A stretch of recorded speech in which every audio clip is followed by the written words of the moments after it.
What's going on, guys? It's Brandon back here again today for one final first round playoff series preview. Last game of the first game that has only first game that has been played yet. Edmonton, Anaheim.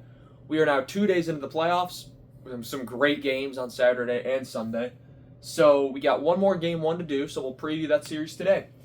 Pacific team number 2 in Edmonton versus Pacific team number 3 in Anaheim. I really wanted Edmonton, LA for the fifth year in a row.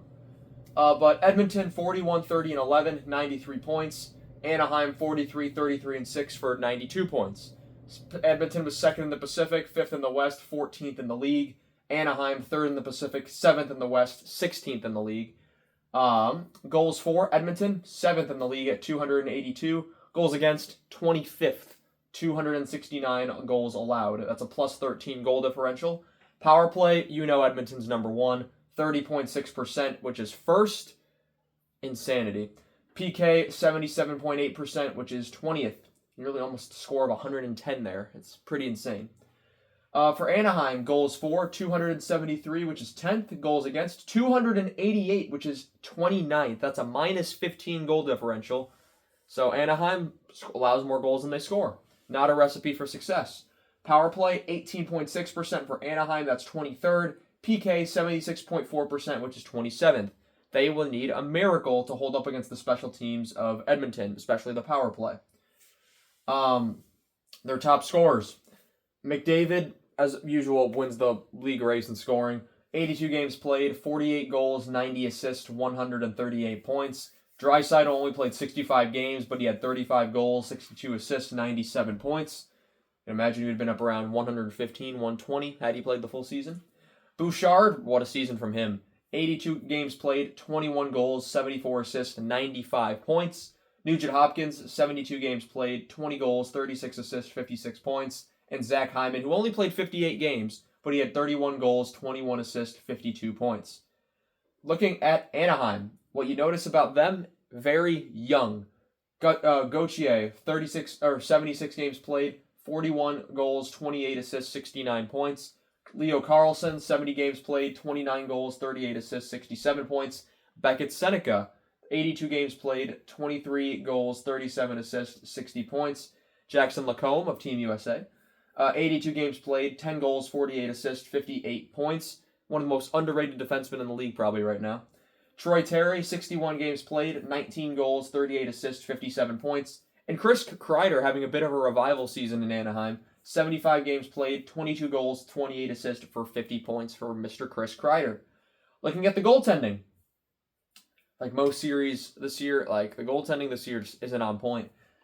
Ingram's probably going to start in 32 games, 16, 10, and 3 with a 2.60 goals against average and an .899 save percentage. Jari, when he's healthy, 19 games played, 9, 6, and 2 with a 3.86 goals against average and an .858 save percentage. You cannot play like that. That is not good enough. You also have Calvin Pickard, who's been called up on an emergency basis, so we'll see if he gets into any games if Ingram struggles.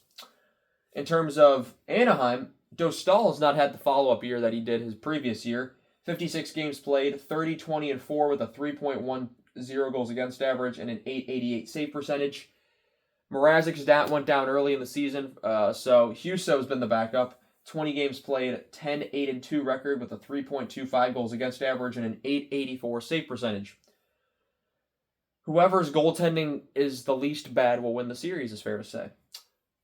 In terms of recency, when they played each other, they played each other 3 times this season.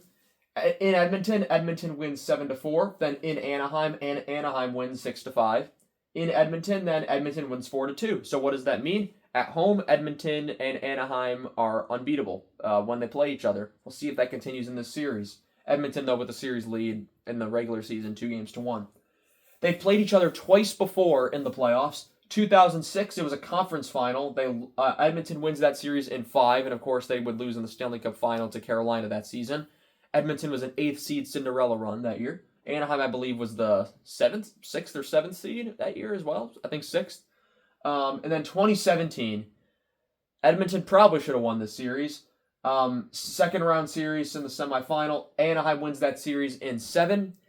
Most notably was that Anaheim was down 3-0 in Game 5 late in the third. Some goals went in that probably should have been called for goaltender interference and other things. Anaheim ends up winning the game in overtime. Edmonton would win Game 6, but Anaheim would come home and win Game 7. I'll be honest, Edmonton kind of got screwed in that series. Ryan Kessler, he kind of was in Talbot's area, to say the least. My prediction for the series, however, I'm going with Edmonton in 6. Edmonton has the best player in the world, arguably 2 of the best 5 players in the world, and a top 10 defenseman. You could argue, I would probably say top 7 at least, if not top 5. I'd have to think about it. And they've been to the final the last 2 years. So they're going to be very motivated to, now that Florida's out, it's go, go, go, we need to get in. Speaking of recency in the playoffs, Anaheim, this is their first season back in the playoffs in 8 seasons. For Edmonton, they've been in the playoffs the last 7 seasons. Starting in 2020, they lost in the qualifying round during the bubble playoffs in 4 games, 3 games to 1 to my Chicago Blackhawks. I was overjoyed that series. The Hawks are one of the few teams that could say they went undefeated against McDavid in the playoffs. 2021, they look to bounce back. They're the second team in the North. They're playing Winnipeg. They get swept in the first round by Winnipeg. They don't even win a game, 4 games to none. And there was a lot of questions after that one. I remember Game 3 went to overtime. Game 4 went to triple overtime. And then Edmonton blew a lead in one of those for sure as well. It was like a 4-1 lead, I think. And there's utter collapse in that series. 2022, they seem to get their stuff together. They lose in the conference final in a 4-game sweep, but it's against Colorado, who goes on to win the Stanley Cup. And it shows that, okay, Edmonton looks like they're turning a corner here, and that's why in 2023 I picked them to win the Stanley Cup. They don't get there. They lose in the second round in the semifinal to Vegas in 4 games to 2 in 6 games. So 2023, I picked them to go to the final. They don't go to the final. I don't pick them in 24-25, so what do? They go to the final. 2024, they lose in the Stanley Cup final in 7 games to Florida in heartbreaking fashion. They're down 3 games to none. They come back to force a Game 7. Florida wins that game 2-1 in Game 7, and they win their first Stanley Cup. 2025, I was convinced that once Edmonton got back to the final, they were winning this game, that they were going to win the Cup. Game 1, they win in overtime. Game 4, they win in overtime. It's Game 2 that they lose in double overtime off a pretty bad goal by Brad Marchand. And if they win that game, no doubt in my mind they win the series. Florida is able to turn it around. They win that series in 6, and Edmonton loses back-to-back Stanley Cup finals to the same team. And now we're here in 2026, where they're looking, hoping, and praying that it's 3rd time's a charm for this team, because McDavid's now on the 2-year deal. You don't following this year. You don't know what's going to happen after that, so you need to win a Stanley Cup with him while you can. It's cup or bust over the next over this year and then the next 2 years. So we'll see how that goes. Anyway, guys, I'm going to thank you all so much for watching this video. And let me know down below how you think this series is going to go, how you think Edmonton will do, or how you think Anaheim will do in their first playoff appearance since I was in middle school. So, anyway, I want to thank you all so much for watching this video, and I shall see you guys in the next one. Have a good one.